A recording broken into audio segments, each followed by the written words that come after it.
नमस्कार दोस्तों, स्वागत है आप सभी का मेरे YouTube चैनल उपकार पे। आज हम बात करने वाले हैं उत्तराखंड एक परिचय। ठीक है, उत्तराखंड के बारे में जानने वाले हैं। पहले हम बात करेंगे इसकी भौगोलिक परिचय की। ठीक है, कि इसमें किस प्रकार परिवर्तन हुए। ठीक है, इसके जो राज्य हैं उनका कब निर्माण हुआ और कब कब किस राज्य का निर्माण हुआ। ठीक है, तो आइए प्रारंभ करते हैं। ठीक है, भौगोलिक परिचय के बारे में जान लेते हैं। ठीक है, तो स्वतंत्रता के अवसर पर भारत में केवल एक ही हिमालयी राज्य असम अस्तित्व में था। जब स्वतंत्रता के अवसर पर ना 1947 से पहले की बात चल रही है। ठीक है, तो उससे पहले एक ही हिमालयी राज्य क्या था, अस्तित्व में था। वह कौन था, असम था। ठीक है, देश का शेष हिमालयी क्षेत्र किसी न किसी मैदानी राज्य का हिस्सा था। जो बाकी हिमालयी राज्य थे ना, वो किसी न किसी मैदानी राज्य के क्या थे, हिस्से थे। 26 अक्टूबर 1947 को जम्मू और कश्मीर के भारत में विलय होने के साथ वह भारत का दूसरा हिमालयी राज्य बना। ठीक है, भारत का दूसरा हिमालयी राज्य कौन बना, हमारा जम्मू और कश्मीर बना। कब बना, 26 अक्टूबर 1947 को बना। ठीक है, फिर इसके पश्चात क्या होने लगे, धीरे धीरे जो राज्य थे, जो क्या हिमालयी राज्य मैदानी राज्यों में शामिल थे, उनका क्या अलग अस्तित्व में आने में लगा। ठीक है, 26 अक्टूबर 1947 को कौन, जम्मू और कश्मीर अस्तित्व में आया। उसके बाद क्या, उसके पश्चात क्रमशः नागालैंड 1966 में अस्तित्व में आया, हिमाचल प्रदेश 1971 में अस्तित्व में आया, और मेघालय की बात करें 1972 में आया। वहीं त्रिपुरा और मणिपुर 1972 में अस्तित्व में आया, और सिक्किम 1975 में हिमालयी राज्य वर्तमान अस्तित्व में आए। इस क्रम में 9 नवंबर 2000 को उत्तराखंड को 11वें हिमालयी राज्य और देश के 27वें राज्य के रूप में मान्यता मिली, जिसके बारे में हम चर्चा कर रहे हैं, जिसके इतिहास के बारे में हम जानेंगे। वो कब अस्तित्व में आया हमारा उत्तराखंड, हमारा कुमाऊं। ठीक है, वो कब अस्तित्व में आया, 9 नवंबर 2000 को क्या अस्तित्व में आया। ठीक है, इससे पहले उत्तरांचल के नाम से जाना जाता था। 9 नवंबर 2000 को यह क्या आया, अस्तित्व में आया, और क्या 11वें हिमालयी राज्य और देश के 27वें राज्य के रूप में से मान्यता मिली। किसे, हमारे उत्तराखंड को। ठीक है, उपरोक्त वर्णन से स्पष्ट होता है कि कोई न कोई कारण ऐसा उपस्थित रहा होगा जिसके कारण लगातार पृथक हिमालयी राज्यों की मांग उठती रही। क्या बोल रहा है, जो ये बार बार क्यों हमारे हिमालयी राज्यों की मांग उठी ना अलग अस्तित्व में, इसका क्या रहा होगा उस समय, कोई न कोई प्रमुख कारण रहा होगा। ठीक है, और नए राज्य गठित होते रहे, जिसके फलस्वरूप क्या नए राज्य गठित होते रहे। यदि कारण को जानने का प्रयास किया जाए तो हम पाते हैं कि जब भारत में 5 वर्षीय कार्यक्रम का विकास योजनाओं की शुरुआत हुई तो कुछ समय पश्चात ही पाया गया कि मैदानी क्षेत्रों की अपेक्षा पहाड़ी क्षेत्रों में विकास की गति अत्यधिक मंद थी। अगर इसको हम इसके क्या, ये जो बार बार हिमालय राज्य की मांग उठ रही थी, ठीक है, नई राज्य स्थापना की गठन की बात चल रही है, तो इसके अगर हम कारणों को जानने की बात करें तो क्या बोल रहा है कि जो देश में 5 वर्षीय कार्यक्रम चल रहा था ना, उसके अपेक्षा क्या मैदानी क्षेत्रों की अपेक्षा पहाड़ी क्षेत्रों में क्या था, विकास की गति क्या थी, अत्यधिक मंद थी, जिसके कारण धीरे धीरे वे विकास की दौड़ में पिछड़ते गए। विकास कम होने के कारण ये क्या हो गए, धीरे धीरे क्या हो गए, पिछड़ने लगे। इन क्षेत्रों की जनता को अनुभव होने लगा कि उनकी विषम भौगोलिक परिस्थितियों के कारण मैदानी क्षेत्रों के साथ पर्वतीय क्षेत्र का विकास संभव नहीं है। यहाँ के लोगों को क्या ये महसूस होने लगा कि जो मैदानी क्षेत्र है उनके साथ पहाड़ी क्षेत्रों का विकास होना संभव नहीं है। दोनों ही क्षेत्रों की मूल आवश्यकताएं, प्राथमिकताएं, आधार और मानकों में भारी अंतर था। इन दोनों क्षेत्रों की जो आवश्यकताएं हैं, ठीक है, जो प्राथमिकताएं हैं और आधार एवं मानकों में क्या था, भारी अंतर था। अतः पर्वतीय क्षेत्रों के विकास की अवधारणा उसके भौगोलिक, आर्थिक और संसाधनिक स्रोतों के अनुरूप होनी चाहिए। जो क्या हमारे पर्वतीय क्षेत्र है ना, इसका विकास किस अवधारणा पे होनी चाहिए, उसकी भौगोलिक स्थिति के आधार पे होनी चाहिए। ठीक है, उसकी आर्थिक और संसाधनिक, जिस प्रकार की वहाँ भौगोलिक स्थिति है, जिस प्रकार की वहाँ की आर्थिक स्थिति है और जिस प्रकार की वहाँ संसाधन व्याप्त है, उसका विकास इसके अनुरूप होना चाहिए। ठीक है, इसी मान्यता के आधार पर स्वतंत्रता के पश्चात अब तक 11 हिमालयी राज्य अस्तित्व में आए। स्वतंत्रता के पश्चात अब तक कितने राज्य अस्तित्व में आए, हिमालयी 11 राज्य अस्तित्व में आए। तो नीचे तालिका बनाई गई है। ठीक है, इसमें जान लेते हैं कौन कौन से राज्य आए। ठीक है, इनका निर्माण वर्ष जानेंगे। ठीक है, राज्य हो गया, निर्माण वर्ष हो गया, उनका क्षेत्रफल जानेंगे। ठीक है, वेरी इंपॉर्टेंट होने वाला है। तो स्वतंत्रता से पूर्व मैंने आपको बताया एक ही राज्य था, वो था असम। ठीक है, स्वतंत्रता से पूर्व यही एक ही राज्य था जो हिमालयी राज्य के रूप में अस्तित्व में था, जो क्या जिसका क्षेत्रफल 78,438 वर्ग किलोमीटर है। उसके बाद 1947 में जम्मू कश्मीर क्या आ गया, 24 अक्टूबर 1947 में जम्मू कश्मीर में अस्तित्व में आया, जिसका क्षेत्रफल कितना 2,22,263 वर्ग किलोमीटर है। फिर धीरे धीरे परिवर्तन हुआ, नागालैंड आ गया 1966 में अस्तित्व में, ठीक है। 16,569 इसका क्या है वर्ग किलोमीटर इसका क्षेत्रफल रहा।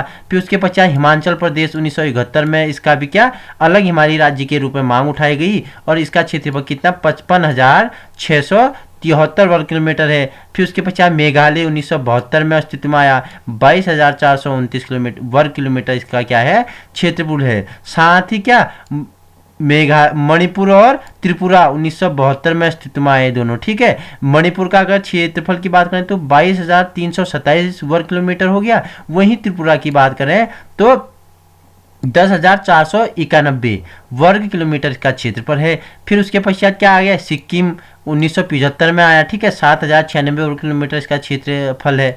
अरुणाचल प्रदेश 1987 में आया, ठीक है, 83,743 का क्या है वर्ग किलोमीटर इसका क्षेत्रफल है। उसके पश्चात मिजोरम 1987 में अस्तित्व में आया, 20,987 इसका क्या वर्ग किलोमीटर इसका क्षेत्रफल है। उसके पश्चात उत्तराखंड, ठीक है, 2000 में अस्तित्व में आया, जिसका क्या 53,484 वर्ग किलोमीटर क्षेत्रफल है।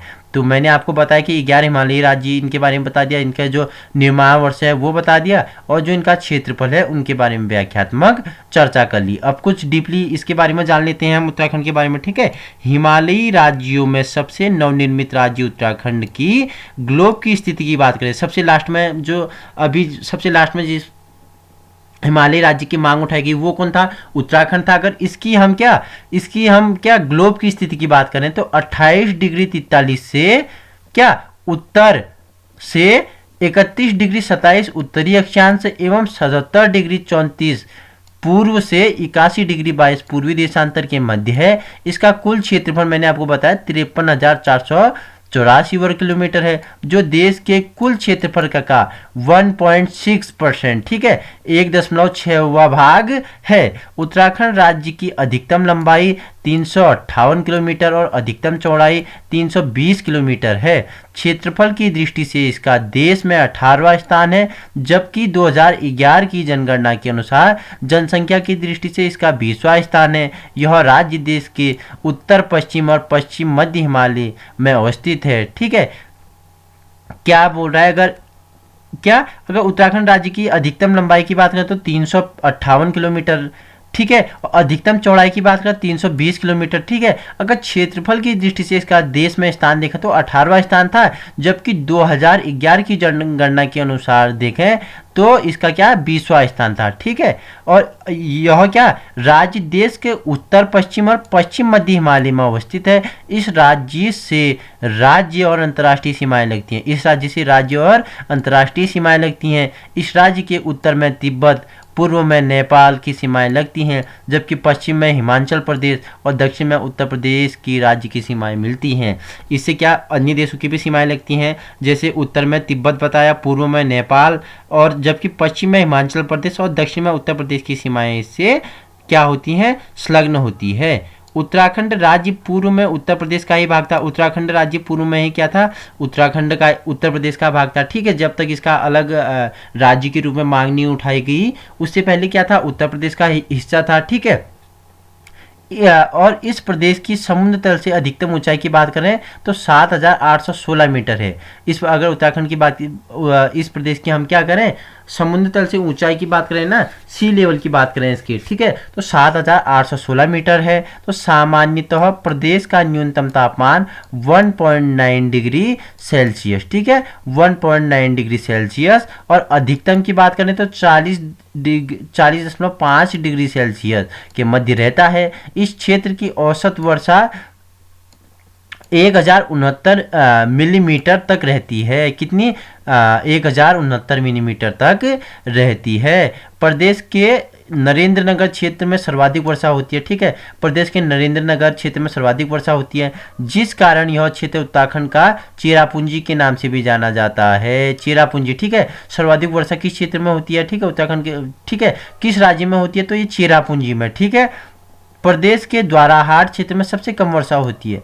प्रदेश के द्वाराहाट क्षेत्र में सबसे कम वर्षा होती है। सबसे ज्यादा वर्षा चेरापूंजी, सबसे कम वर्षा हमारे द्वाराहाट क्षेत्र में। ठीक है, प्रदेश के कुल क्षेत्रफल के 34,662 वर्ग किलोमीटर पर वन क्षेत्र का विस्तार है। ठीक है, वन क्षेत्र का विस्तार कितने में है? 34,600।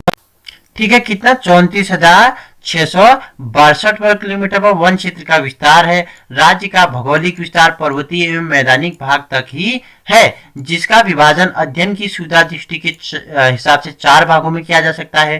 पहला क्या? महान हिमालयी क्षेत्र। ठीक है, दूसरा मध्य हिमालयी क्षेत्र, तीसरा शिवालिक हिमालयी क्षेत्र, चौथा है गंगा का मैदानी क्षेत्र। तो आइए इनके बारे में जान लेते हैं। ठीक है, तो पहले बात करते हैं महान हिमालयी क्षेत्र के बारे में बात कर लेते हैं। ठीक है, इस क्षेत्र की ऊंचाई 4,800 से 6,000 मीटर के मध्य है। कितना है? 4,800 से 6,000 मीटर के मध्य है। और यह राज्य को तिब्बत की पठारी सीमाओं से पृथक करता है। यह राज्य क्या? तिब्बत की पठारी सीमाओं को पृथक करता है। लगभग 50 किलोमीटर चौड़ाई वाला यह क्षेत्र भारतीय मानसून के हिसाब से वृष्टि छाया क्षेत्र है। वृष्टि छाया क्षेत्र है। इस भाग में अनेक हिमनद हैं। इस भाग में क्या है? अनेक हिमनद हैं। इसलिए कई प्रमुख नदियां जैसी भागीरथी, अलकनंदा और यमुना का उद्गम इसी क्षेत्र से है। भागीरथी, अलकनंदा, यमुना का उद्गम क्षेत्र की बात करते हैं तो महान हिमालयी क्षेत्र से इनका क्या है? उद्गम क्षेत्र है। वहीं अगर बात करें हम भागीरथी और अलकनंदा कहाँ पे संगम, किस स्थान पे मिलते हैं, तो ये हमारे देवप्रयाग पे मिलती हैं। ठीक है, देवप्रयाग में मिलती हैं। इन्हें और किस नाम से जाना जाता है? इन्हें सास और बहू के नाम से जाना जाता है। ठीक है, भागीरथी और अलकनंदा। अगर आप ये गढ़वाल से होते हुए देहरादून को जाओगे ना, जाते समय, ठीक है, जाते समय जो दूसरी नदी पड़ती है, वो पहली नदी पड़ती है, वो है अलकनंदा। अलकनंदा से थोड़ी आगे जाओगे आप, अलकनंदा से आगे को भागोगे तो भागीरथी पड़ेगी। अगर आप देहरादून से इधर को आओगे ना, उत्तराखंड को आओगे ये ऋषिकेश होते हुए, तो पहले आपको क्या पड़ेगी? भागीरथी पड़ेगी, उसके बाद आपको अलकनंदा पड़ेगी। ठीक है, दोनों को क्या सास बहू के नाम से जाना जाता है। देवप्रयाग पर इनका संगम है। देवप्रयाग के बाद इन दोनों का मिलन होता है, मिलाप होता है। वहां के बाद ये दोनों क्या गंगा के नाम से जानी जाती है। देवप्रयाग और भागीरथी परीक्षाओं में पूछा गया। ठीक है, भागीरथी और देवप्रयाग, ये भागीरथी और अलकनंदा का संगम स्थल कहाँ है? तो देवप्रयाग पे है। ठीक है, इस भाग की मिट्टी क्या तलछट की चट्टानों से निर्मित है, जिसका कारण इस क्षेत्र में अनेक घाटियों का निर्माण हो गया है। इस क्षेत्र की प्रमुख चोटियां नंदा देवी, कामेट, बंदरपूछ इत्यादि हैं। इस क्षेत्र की प्रमुख अगर चोटियों की बात करें तो नंदा देवी हो गया, कामेट हो गया, बंदरपूछ इत्यादि है। आगे बढ़ते हैं। इस भूभाग की जलवायु अत्यंत ठंडी है। इस क्या बोल रहा है कि जो ये भाग है ना, जो हमारा ये वाला भाग है, इसका क्या जलवायु अत्यंत ठंडी है। और इस क्षेत्र की पर्वत चोटियां वर्ष भर बर्फ से ढकी रहती है। इस क्षेत्र की जो चोटियां हैं वर्ष भर बर्फ से ढकी रहती हैं। यह क्षेत्र अत्यंत कटा फटा है, जो पंखाकार आकृति वाली मोड़दार पर्वत श्रृंखलाओं द्वारा निर्मित है। यह कठोर जलवायु दशा, वनस्पति शून्य एवं निर्जन भूभाग वाला क्षेत्र है। प्रसिद्ध मानसरोवर यात्रा का मार्ग भी इसी क्षेत्र में है। जो प्रसिद्ध मानसरोवर यात्रा होती है ना, उसका मार्ग भी इसी क्षेत्र में है। इस भाग में जून से सितंबर के मध्य औसतन 100 से 200 मिलीमीटर तक वर्षा होती है। सितंबर के मध्य औसतन वर्षा कितनी होती है? यहाँ से 100 to 200 मिलीमीटर तक वर्षा होती है। हिमालय के इस भाग में शीतोष्ण कटिबंधीय सदाबहार वन पाए जाते हैं। हिमालय के इस भाग में कौन से वन पाए जाते हैं? शीतोष्ण कटिबंधीय सदाबहार वन पाए जाते हैं, जिनमें साल, चीड़ और सौगौन के वृक्ष बहुत सी मात्रा में पाए जाते हैं होते हैं। घाटियों के निचले क्षेत्रों में वनस्पति का पूर्ण अभाव है। और इसी घाटियों के निचले क्षेत्र में क्या है? वनस्पति का पूर्ण अभाव है। हिमालय का यह क्षेत्र प्राचीन काल से ही उद्यमी जनजाति, शौकाक बोलते हैं जनजाति को, ठीक है, का ग्रीष्मकालीन निवास रहा है। तिब्बत व चीन से प्राचीन एवं आधुनिक संबंधों का केंद्र भी यही क्षेत्र है।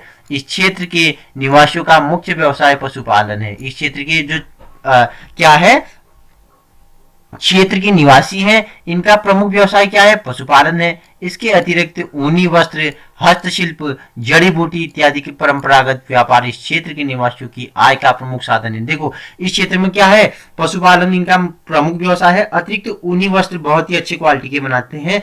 हस्तशिल्प, ठीक है, ऊनी वस्त्र, हस्तशिल्प जो हस्त हाथ से बनाने वाले जो क्या होते हैं, निर्मित वस्तुएं होते हैं, डाल हो गया, सूफा हो गया, ठीक है, डल्लब हो गया, ऐसी चीजों में ये क्या होते हैं, बहुत ही कुशल होते हैं और बहुत ही उत्तम क्वालिटी के बनाते हैं। जड़ी बूटी इत्यादि परंपरागत व्यापार इस क्षेत्र के निवासियों का प्रमुख आय का साधन है। हस्तशिल्प हो गया और क्या वस्त्र हो गया, और ऊनी वस्त्र और जड़ी बूटी इनका परंपरागत क्या आय का स्रोत है। तो ये हमने पढ़ा किसके बारे में, ये हमने पढ़ा क्या, हमने पढ़ा महान हिमालय क्षेत्र के बारे में। अब बात करेंगे हम दूसरा जो है वो है मध्य हिमालय क्षेत्र, ठीक है। तो महान हिमालय एवं शिवालिक पर्वतमाला के मध्य का क्षेत्र मध्य हिमालय कहलाता है। महान हिमालय एवं शिवालिक हिमालय के मध्य के क्षेत्र को क्या मध्य हिमालय कहलाता है। मध्य हिमालय सरयू, गोमती, रामगंगा, नयार आदि कई नदियों का उद्गम स्थल है। अगर मध्य हिमालय की बात करें तो सरयू हो गया, गोमती हो गया, रामगंगा होगा, नयार आदि कई नदियों का उद्गम स्थल है। इस क्षेत्र की चोटियां 3000 से 4000 मीटर तक ऊंची हैं। इस क्षेत्र की चोटियां कितनी है, 3000 से 4000 मीटर तक ऊंची है। यह हिमालय का नवीन भाग है जिसकी संरचना अवसादी चट्टानों से हुई है। इसकी संरचना किससे हुई है, अवसादी चट्टानों से हुई है, ठीक है।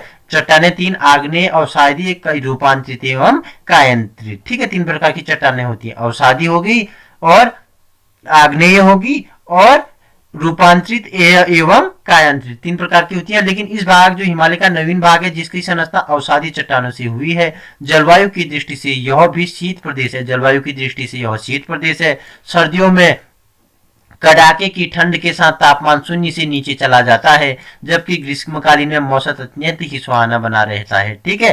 क्या बोला, ठंड में बहुत ज्यादा तापमान इसका क्या हो जाता है, शून्य हो जाता है, बहुत ज्यादा ठंड पड़ जाती है, जबकि ग्रीष्मकालीन में मौसम अत्यंत ही सुहावना बना रहता है। क्यों याद आ रहा है, वो आज मौसम बेईमान है बड़ा, ठंड में तो बड़ा बेईमान है, ठीक है, और ग्रीष्मकालीन में क्या है, बड़ा लुभावना होता है, सुहावना होता है, ठीक है। याद आ रहेगा ना, वो आज मौसम बड़ा बेईमान है, ठीक है। इस कारण इस क्षेत्र में कई पर्यटकों की आवाजाही बनी रहती है, जिसके कारण यहाँ पर पर्यटकों की क्या आवाजाही बनी रहती है। इस क्षेत्र में ग्रीष्म ऋतु में मानसून वर्षा होती है, ग्रीष्म ऋतु में यहाँ मानसून वर्षा होती है। इस क्षेत्र के आधे भाग में चीड़, देवदार, साल के वन विस्तार से पाए जाते हैं। इसके आधे भाग में चीड़ और देवदार और साल के वनों का विस्तार है। उत्तराखंड राज्य के क्षेत्रफल का आधा हिस्सा मध्य हिमालय पर अवस्थित है। उत्तराखंड राज्य का जितना क्षेत्रफल है ना, उसका आधा हिस्सा किसमें, मध्य हिमालय पर स्थित है,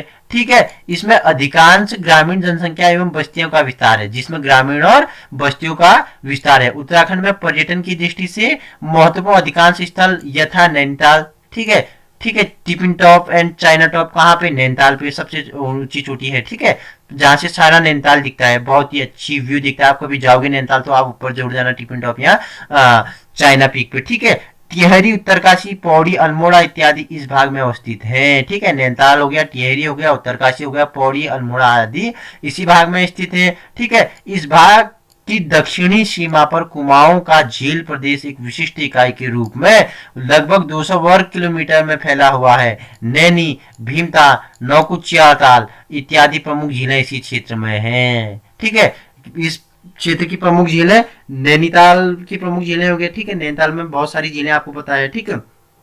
भीमताल हो गया, नौकुचिया ताल हो गया, ठीक है। ये सभी कहाँ है, और भी बहुत सारी झीलें, लेकिन जो प्रमुख है नैनीताल, नैनी झील होगी, भीमताल होगी, नौकुचिया ताल होगी, ठीक है, इसी क्षेत्र में है। बात करते हैं तीसरा शिवालिक हिमालय क्षेत्र के बारे में, ठीक है। हिमालय क्षेत्र के सबसे निचले हिस्से में स्थित पर्वत श्रृंखलाएं शिवालिक हिमालय के नाम से जानी जाती है। इन्हें पाद श्रृंखलाओं की संज्ञा भी दी जाती है। इन्हें क्या, पाद श्रृंखलाओं की संज्ञा भी दी जाती है। इस क्षेत्र के दक्षिणी भाग में कम ऊंचाई वाली पहाड़ियों और मध्य क्षेत्र में कई चपटी घाटियां हैं जिन्हें दून कहा जाता है। जिन्हें क्या कहा जाता है? दून कहा जाता है। उत्तराखंड राज्य के दक्षिणी अल्मोड़ा एवं मध्य नैनीताल एवं देहरादून जिलों का कुछ हिस्सा इस हिमालयी क्षेत्र में पड़ता है। इस क्षेत्र की पहाड़ियों की ऊंचाई 750 से 1200 मीटर के मध्य है। इस क्षेत्र की जो पहाड़ियों की ऊंचाई है कितनी? 750 से 1200 मीटर के मध्य है। इस क्षेत्र का अगर तापमान शीतकाल में 4 डिग्री सेल्सियस एवं ग्रीष्मकाल में 33 डिग्री सेल्सियस तक जाता है। शीतकाल में 4 डिग्री सेल्सियस तक जाता है और ग्रीष्मकाल में 33 डिग्री सेल्सियस तक जाता है। और इस क्षेत्र में ग्रीष्मकाल में मानसूनी वर्षा औसतन कितनी होती है? इसी क्षेत्र में ग्रीष्मकाल की बात करें जो मानसिक वर्षा होती है औसतन कितनी होती है? 150 से 220 मिलीमीटर के मध्य औसतन वर्षा होती है। ठीक है, यहाँ की पहाड़ियां की ऊंचाई की बात करें 750 से 1200 मीटर तक है। ठीक है, इस क्षेत्र का अगर तापमान शीतकाल में बात करें तो 4 डिग्री से एवं ग्रीष्मकाल में 33 डिग्री सेल्सियस होता है और ग्रीष्मकाल में वर्षा 150 से 220 मिलीमीटर के मध्य होती है। हिमालय के इस क्षेत्र में सर्वाधिक वनस्पति पाई जाती है। इस क्षेत्र में सर्वाधिक वनस्पति पाई जाती है जिसमें मुख्यतः आंवला, ठीक है, विटामिन सी मिलता है आंवला से, ठीक है, शीशम, साल, चीड़, देवदार, बांस आदि है। इस क्षेत्र में मसूरी, ठीक है, लैंसडाउन, रानीखेत, चक्राता, नैनीताल, भीमताल और खिसू, कौसानी इत्यादि। ठीक है, कौसानी से अगर एक महत्वपूर्ण फैक्ट आपको बता दूं, इसे क्या भारत का स्विट्जरलैंड कहा जाता है, मिनी स्विट्जरलैंड। ठीक है, मिनी स्विट्जरलैंड इन इंडिया किसे कहा जाता है? हमारे कौसानी को कहा जाता है। आदि पर्यटक स्थल अवस्थित हैं। कौन कौन से पर्यटक स्थल? मसूरी हो गया, लैंसडाउन, रानीखेत हो गया, चक्राता, नैनीताल, भीमताल, खिसूर, कौसानी इत्यादि प्रमुख पर्यटन स्थल भी इसी क्षेत्र में स्थित है जहाँ से क्या बाहर से यहाँ पे पर्यटक आते हैं इस स्थानों पे घूमने के लिए। एवं अत्यधिक ठंड वाले स्थान है। ठीक है, यहाँ पे मौसम बहुत ही अनुकूल, जलवायु बहुत ही अच्छी रहती है। ठीक है, तो बात करते हैं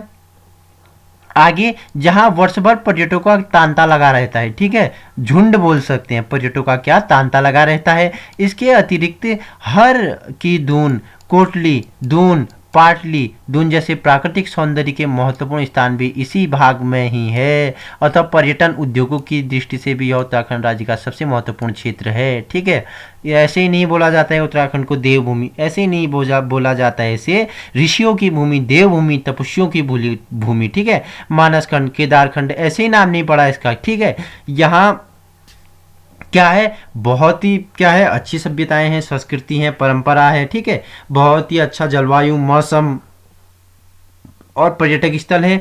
और यहाँ क्या बड़े बड़े जो हमारे ऋषि मुनि थे यहाँ तपस्या करते थे। ठीक है, सोने की चिड़िया कहा जाता था भारत को, उसी का एक हमारे उत्तराखंड है, देवभूमि बोला जाता है जिसे। ठीक है, तो क्या यहाँ पे पर्यटकों का तांता लगा रहता है। उसकी अतिरिक्त दून, कोटली, दून, पाटली, दून जैसे प्राकृतिक सौंदर्य के धनी है। नेक्स्ट बात करते हैं गंगा का मैदानी क्षेत्र। ठीक है, चौथा है हमारा गंगा का मैदानी क्षेत्र। तो शिवालिक पर्वतमाला के पाद पर स्थित गंगा के मैदानी भाग का कुछ हिस्सा नवीन राज्य उत्तराखंड का हिस्सा है। राज्य का यह क्षेत्र लगभग 10 से 25 किलोमीटर चौड़ा है। राज्य का यह क्षेत्र कितना? 10 से 25 किलोमीटर चौड़ा है। इस क्षेत्र में राज्य के काशीपुर, किच्छा, उधम सिंह नगर एवं देहरादून, पौड़ी जिलों में कुछ भाग आता है। इस क्षेत्र में कौन कौन से आते हैं? हमारे काशीपुर हो गया, किच्छा हो गया, उधम सिंह नगर हो गया एवं देहरादून, पौड़ी जिलों का कुछ भाग आता है। यह अत्यंत उपजाऊ क्षेत्र है। यह क्या है? अत्यंत उपजाऊ क्षेत्र है। एवं इस क्षेत्र की जलवायु ग्रीष्मकालीन में अत्यधिक गर्म होती है। इस क्षेत्र की जलवायु की बात करें तो क्या ग्रीष्मकाल में क्या होती है? अत्यधिक गर्म होती है और क्षेत्र की तराई भाबर के नाम से जाना जाता है। अगर दूसरी बात करें तो हम इस क्षेत्र को क्या तराई भाबर के नाम से जाना जाता है। उत्तराखंड राज्य प्राकृतिक आपदाओं की दृष्टि से अति संवेदनशील है। अगर प्राकृतिक आपदाओं की बात करें तो ये क्या है? अति संवेदनशील है। वस्तु तो यह क्षेत्र दो प्लेटों के मिलन स्थल है। यह जो क्षेत्र है ना, दो प्लेटों का मिलन स्थल है। अगर एक बात करें तो यूरेशियन हो गया अथवा तिब्बत प्लेट से मिलती है और भारतीय प्लेट से। ठीक है, ठीक है, जिसका क्या 5 सेंटीमीटर गति से यूरेशियन प्लेट की ओर खिसक रही है। भारतीय प्लेट क्या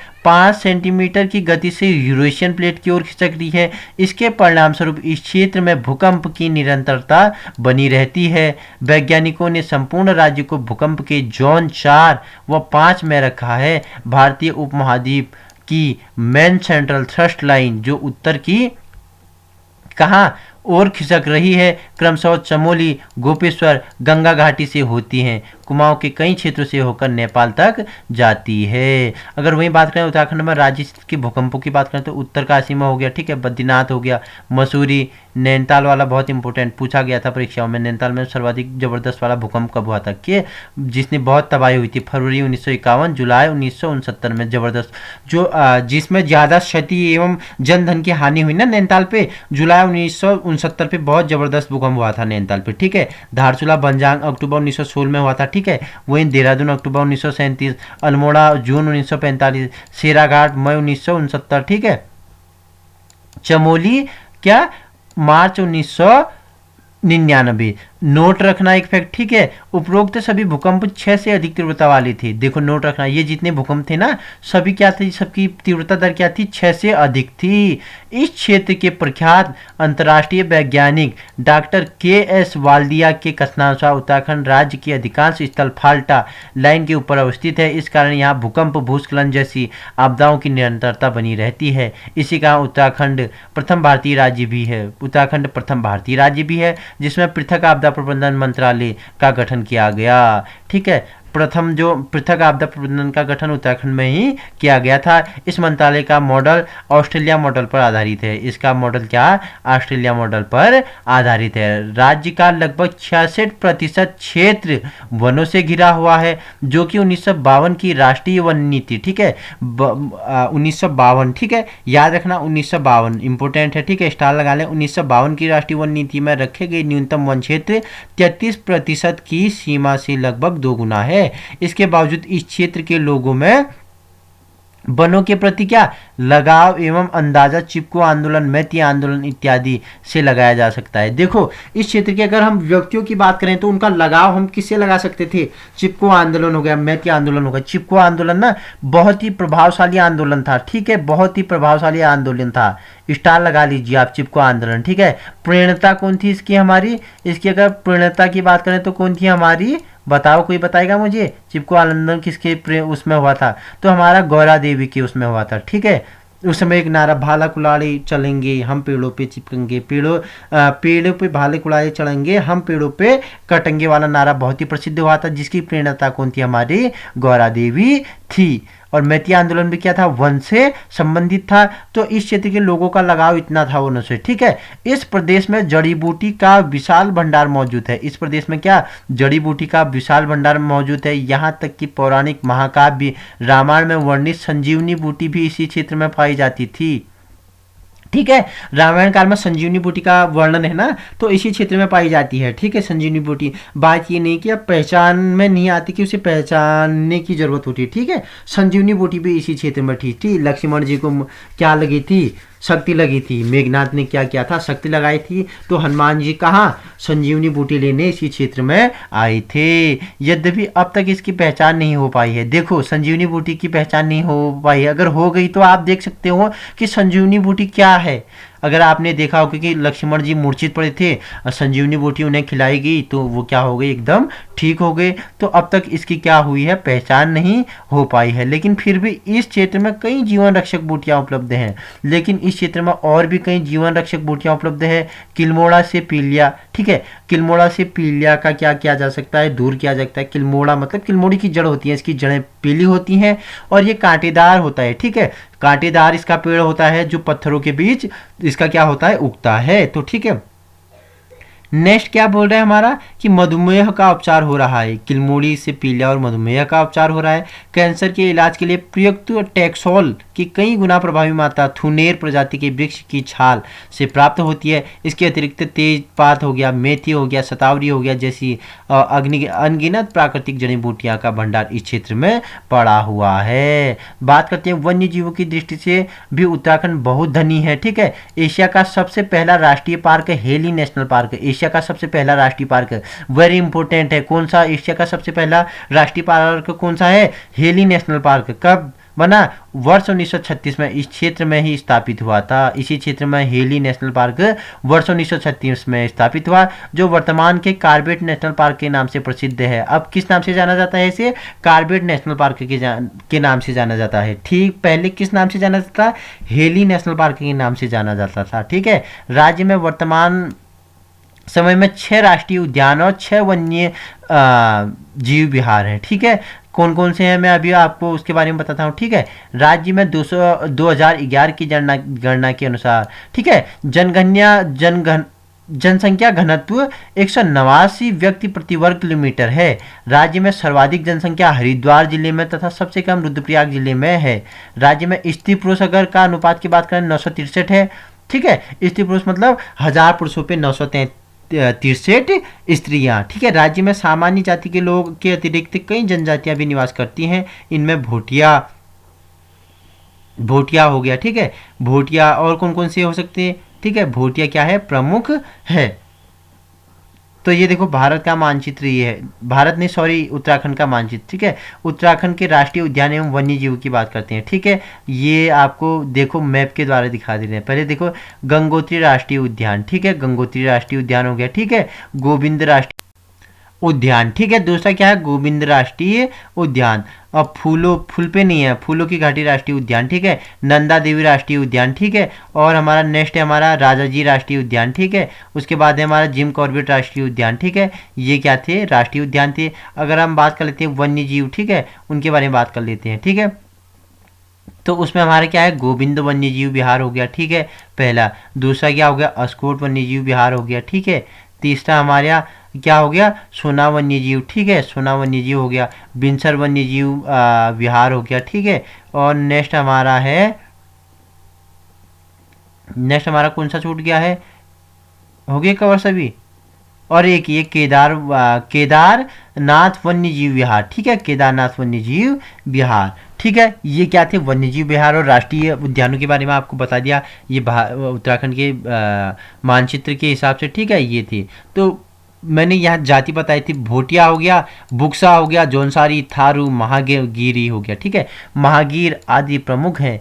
आईआईटी रुड़की के प्रोफेसर DK नौटियाल के शोध कार्य मध्य हिमालय की जनजातियों के सामाजिक आर्थिक विश्लेषण से ज्ञात होता है कि राज्य में क्या निवासरत जनजातियों की कुल आबादी 3 लाख है। इनकी शैक्षणिक स्तर अत्यंत निम्न है। आज भी ये जनजातियां पारस्परिक समाज में ही अपना जीवन यापन कर रही हैं। ठीक है, तो राज्य का सबसे बड़ा जनजातीय समुदाय की बात करें तो ये जौनसारी है। ठीक है, सबसे बड़ा जनजातीय समूह कौन सी है? जौनसारी है। ठीक है, जो जनपद देहरादून के जौनसार भाबर क्षेत्र में निवास करते हैं। ठीक है, नैनीताल और उधम सिंह नगर में भी सीमांत क्षेत्रों में भी रहने वाली थारू जनजाति राज्य की दूसरी सबसे बड़ी जनजाति है। पहली सबसे बड़ी जनजाति जौनसारी, दूसरी सबसे बड़ी जनजाति थारू। जबकि उच्च हिमालय पर निवास करने वाली भोटिया जनजाति मौसमी प्रवास का प्रचलन है। तीसरी जनजाति भोटिया जनजाति है, जिसमें क्या मौसमी प्रवास का क्या है? मौसमी प्रवास का क्या है? प्रचलन है। ये मौसम के हिसाब से इधर उधर क्या करते हैं? हमारे प्रवास करते हैं। ठीक है, अगर बात करें राज्य के निर्माण के पश्चात की बात करते हैं। ठीक है, राज्य निर्माण के पश्चात वर्ष 2001 में राज्य में कुछ 96 प्रतीकों का निर्धारण किया गया। इसके अनुसार गोलाकार मुद्रा में 3 पर्वत चोटियों की एक श्रृंखला में एक अशोक की लाट अंकित है। ठीक है, जिसके नीचे मुंडकोपनिषद वाक्य सत्यमेव जयते अधिकृत है। देखो सत्यमेव जयते कहाँ से लिया गया है? ये हमारे मुंडकोप उपनिषद से लिया गया है। ठीक है, सत्यमेव जयते। तथा ऊपर गंगा नदी की प्रतीक के रूप में 4 लहरें अंकित है। हिमालय क्षेत्र में पाए जाने वाला दुर्लभ प्राणी कस्तूरी मृग। ठीक है, दुर्लभ है। इसकी क्या हो? दिन प्रतिदिन इसकी क्या जो संख्या है उसमें क्या हो रही है? कमी आ रही है। ठीक है, कस्तूरी मृग को राज्य का राजकीय पशु घोषित किया है, जिसका वैज्ञानिक नाम क्या है? मास्कस काइगोगोस्टर है। ठीक है, क्या है? मास्कर काइसोगोस्टर है। हिमालय की हिमाच्छादित उत्तुंग पर्वत श्रेणियां पर पाए जाने वाला पक्षी मोनाल। इसका प्रिय भोजन क्या है? आलू है, ठीक है, मोनाल है, ठीक है। राज्य पक्षी है। ऊंचे पर्वतों की कठोर चट्टानों एवं दुर्गम क्षेत्रों पर उगने वाले बारहमासी ब्रह्म कमल, ठीक है, बारहमासी मतलब 12 वर्ष उगने वाला ब्रह्म कमल का क्या है हमारा? ये हमारा राज्य पुष्प है, ठीक है। तथा महोगेनी प्रजाति के वृक्षों के साथ उगने वाला बुराज राज्य वृक्ष के रूप में अंकित है। इस प्रकार क्या भूगर्भिक संरचना, धरातली विन्यास की विविधता, नदी घाटी, पर्वतों और विस्तार ढाल, प्राकृतिक एवं जैव विविधता की बहुलता वाले क्षेत्र राज्य को एक विशिष्ट नैसर्गिक पहचान प्रदान करती है, ठीक है। ये हमारे राज्य को क्या करती है? एक विशिष्ट नैसर्गिक क्या करती है? पहचान क्या करती है? पहचान प्राप्त कराती है, उपलब्ध कराती है। विकास के लिए नियोजन के विशिष्ट ढांचे की जरूरत है, जिसमें पर्वतीय क्षेत्र को भौगोलिक विभिन्नताओं का विशेष ध्यान रखना चाहिए। विकास के रूप में ये क्या है? बहुत ही अच्छा ऑप्शन है हमारे पर्वतीय क्षेत्र, ठीक है, हमारा उत्तराखंड, ठीक है, कुमाऊं गढ़वाल, ठीक है। तो इसके विकास पे क्या रखना चाहिए? विशेष ध्यान रखना चाहिए। नेक्स्ट वीडियो हम बात क्या करेंगे? उत्तराखंड के ऐतिहासिक स्रोतों के बारे में चर्चा करेंगे, ठीक है। आज हमने बात किया उत्तराखंड की भौगोलिक स्थिति के बारे में, भौगोलिक परिचय के बारे में बात कर लिया, ठीक है। अब नेक्स्ट है उत्तराखंड का क्या? उत्तराखंड का क्या ऐतिहासिक स्रोतों का नेक्स्ट वीडियो आएगा, ठीक है। हम इसी वीडियो में कवर करेंगे तो बहुत लंबी वीडियो बन जाएगी, ये 2-3 घंटे की चली जाएगी, ठीक है। आप बोर हो जाओगे, इसलिए आपको छोटे छोटे खंडों में देंगे। तो आज का वीडियो यहीं समाप्त होता है। जल्द इसका नेक्स्ट भाग आएगा, उत्तराखंड के ऐतिहासिक स्रोत। अगर आप हमारे चैनल पे उपकार पे नए हैं तो आपको इसी प्रकार की वीडियो समय पर चाहिए तो आप सब्सक्राइब कीजिए और बगल पे बेल आइकन को भी प्रेस कीजिए, जिससे आपको पता चलेगा कि हमारी वीडियो कब हमारे चैनल पर अपडेट होती है। वहीं पे हमारे फेसबुक से आप ज्वाइन हो सकते हैं, हमारे ग्रुप से उपकार नाम हिंदी में सर्च मार के आप ज्वाइन हो सकते हो। वहाँ आपके इसके PDF हो गए, इसके फोटो हो गए एंड और भी ज़्यादा क्या सामान्य ज्ञान के क्या नोट्स प्रोवाइड किए जाते हैं।